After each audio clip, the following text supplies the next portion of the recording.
Hello everyone.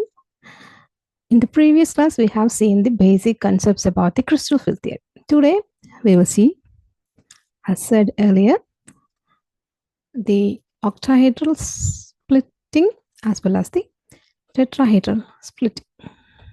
To refresh, remember these points. Crystal field theory is an electrostatic model. Metal ligand bond is considered purely ionic.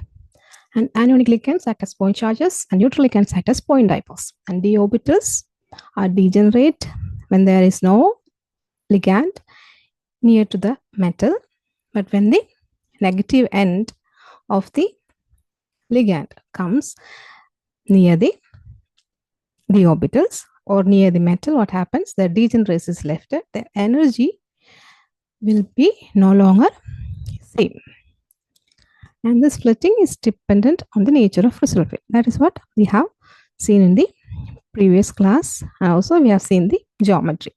Remember, dxy, dxz, and dyz have a geometry in which the orbitals are present in between the axes. And for the other two, dx square minus y square and dz square, the orbitals are along the axis or they are in the axis. Okay, now coming to the crystal field splitting in octahedral geometry. So octahedral means this is the shape of an octahedron. So octahedral geometry of a metal complex means metal will be at the center of the octahedron and the 6 corners of the octahedron are occupied by the ligands. Or metal at center, and the ligands are approaching the metal along these positions, like from here, along these positions that are from the corners of an octahedron. So this is the axis of the metal. This is y-axis, this is x-axis, and this is z-axis. So metal, when it is in free state, that is here, there is no ligand, so no electric field around the metal of any sort, have energy of this. Peculiarity is all the d orbitals have same energy for free metal ion. So average energy for, but when an electric field or electron density of uniform concentration is around the metal, these d orbitals will have a rise in energy because of the electrons repulsion between each other.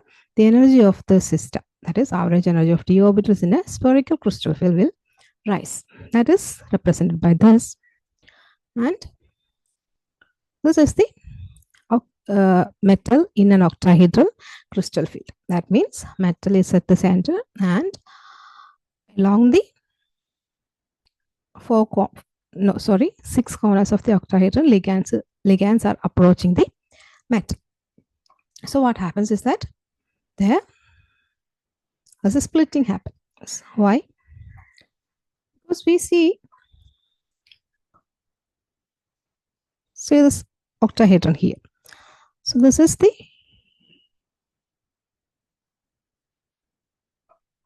consider this is x, this is y, and this is z axis.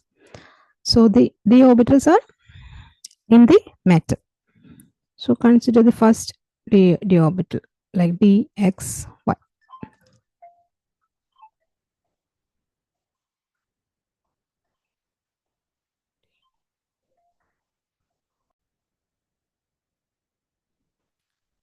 So for this orbital, dxy orbital, this geometry will be somewhat like this. What will be the geometry? The orbitals will be in between these axes, x-axis and y-axis. So their geometry will be like this, like this. So what happens is that ligands are approaching along the axis, but the d orbitals geometry is in between the axes. So these orbitals having this kind of geometry where they are occupying the space between the axes, they will have no significant electron-electron repulsion, as a result of which what happens? Their energy is lowered. But in the case of the orbitals which have electron configuration maximum along the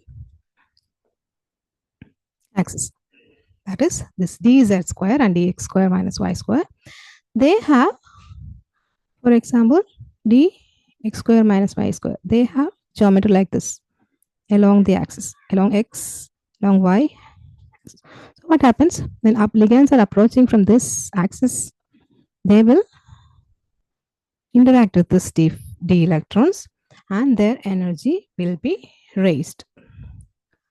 So this two, dx square minus y square and dz square, will have higher energy than the metal d orbitals in a spherical field, and they are represented by Eg level. And these three d orbitals will have lower energy and they are represented as T2G level. And this energy gap between Eg and T2G levels is represented as delta O, that is crystal field splitting energy in the octahedral crystal field splitting energy. And the difference in energy between the energy of d orbitals in spherical crystal field and Eg is given as 3 by 5 delta 0, and that between T2G levels and this spherical crystal field d orbitals will be given as 2 by 5 delta 0. So some of the ligands will be strong. Their electron density will be strong, or their negative charge will be stronger than some other ligands. And that such ligands are known as strong ligands and weak ligands. We know strong ligands are there and weak ligands are also there. So weak ligand means their negative charge is weaker, somewhat weaker compared to the stronger one, where the stronger one have very high negative charge or electron density around them. So what happens when strong ligand comes to the metal, their electrons will have a greater impact on the crystal field splitting, thereby this delta 0 value, delta O value, octahedral is represented by O, delta O value will be high for stronger ligands and it will be low for weaker ligands. So delta O will be high for strong ligands and it will be low for weaker ligands. So there is an order in which the ligand strength and the order with which the ligand's strength increases is as given here. That is known as spectrochemical series. So here, like halides, iodine, bromine, chloride, all these ligands are considered weaker ligands, whereas the carbonyl ligand, Cn minus ligand, En, these all are stronger ligands. So these ligands will make the delta 0 value high, or the difference between the Eg and T2G levels very high. And these ligands, because they have lesser interaction with the d orbitals, they are making the delta 0 value low. So this is a major factor deciding whether a high spin complex or a low spin complex will be produced as a result of the complex formation. So we have seen about high spin and low spin complexes. High spin complex means a complex in which there is a number of unpaired electrons are there. They're known as high spin complexes. And if there are no unpaired electrons and all the electrons are paired like this, they are known as low spin complexes. So consider a situation like this. So we have in the octahedral, we have T2G levels at the lowers and Eg levels at the higher energy. So for a system like D3 system, that is 3 electrons in the d orbitals, the electron will be filled in the d orbitals like this. The lower energy levels are filled first. And when D4 is the number of D4 of the system, or the number of electrons are 4, there is 2 scenarios that can happen. One is that this electrons can go to the Eg level, or another scenario is that it can go and pair with the singly occupied electrons in the T2G levels itself. So both these are possible, and this is this fact, or this whether this electron will go to Eg or T2G is governed by two energy. First being octahedral crystal field splitting energy, and the second is pairing energy. So pairing energy is an energy represented by P, is the energy required for an electron to go and pair with another unpaired electron. So if P is higher, what happens? If pairing energy is higher, naturally pairing will not happen.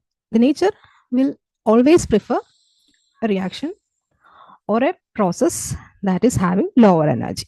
So lower energy process will be the process that is going to happen. So here, in this case, delta O is lesser than P. P is high, so pairing will not happen. So what happens? Pairing is not happening. The electron will go to the Eg level. So we will get an electronic configuration like this. T2 having 3 electrons and Eg having 1 electron. And this ligands in which delta O value is lesser than pairing energy are known as weak field ligands. They form high spin complexes. They will have, in the complex, if you look as a whole, they will have a number of unpaired electrons like this. 3 unpaired electrons, 4 unpaired electrons are there. So these ligands are known as weak ligands, and they are forming high spin complexes. Now the other scenario where the delta O value is greater than pairing energy. So what happens? If here pairing energy is less, so pairing is the process that is going to happen. So pairing happens, and for D4 systems, the electron will come, the fourth electron will come and pair with this already present unpaired electron. So the electronic configuration will be like this: T2G 4 and Eg 0. And these ligands in which this delta O value is greater than pairing energy are known as strong field ligands, and they are forming low spin complexes. So this is about what will be the configuration of the complex after complex formation when ligands come. If the stronger ligands are coming, pairing happens and low spin complexes are formed. And if weaker ligands are coming, there is no pairing, so low high spin complexes are formed, or in other words, there is a number of unpaired electrons in the complex d orbitals. These are all the things to keep in mind while studying about the crystal field splitting in octahedral geometry. So we will see the next topic, that is crystal field splitting in the tetrahedral geometry, in the next class. I hope everything is clear, and if you have any doubts regarding the topic that we have covered today, please ask in the comment section. Thank you for watching.